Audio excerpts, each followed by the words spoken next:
शम्स जमील।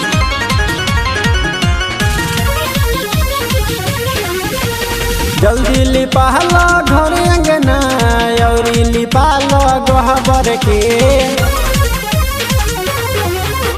जल्दी लिपाला घर अंगना और लिपाला गोहबर के। आप बतारी माई शेरा वाली, हाँ आप बतारी माई शेरा वाली शेर पे सवार होई के। आप बतारी माई शेरा वाली शेर पे सवार होई के।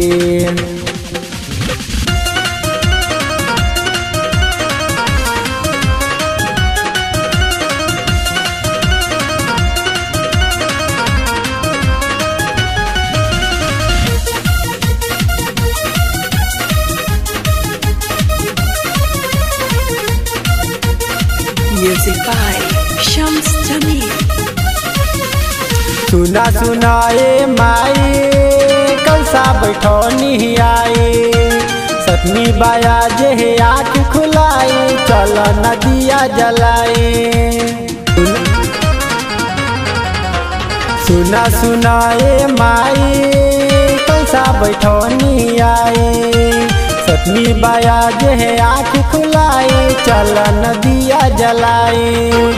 जल्दी जला लो धूप दिया और करा लो मन के। आ बतारी माई जोतावाली, हाँ आ बतारी माई जोतावाली शेर पे सवार होई के। आ बतारी माई जोतावाली शेर पे सवार होई के।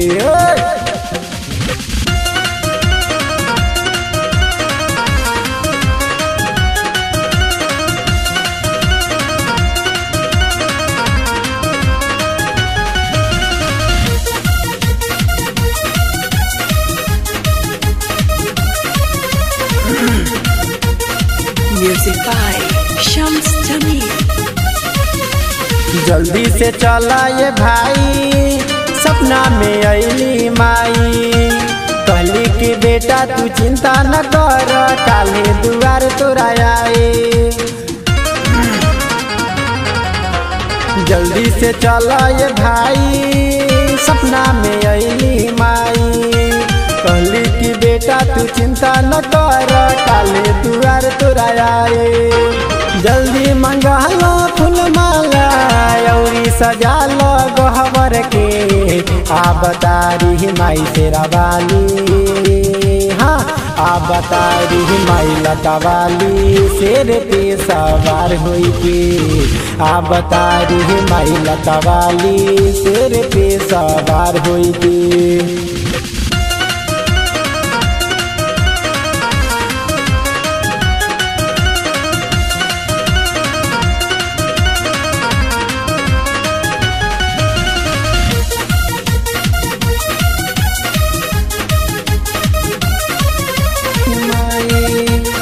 Music by Shams Jamil.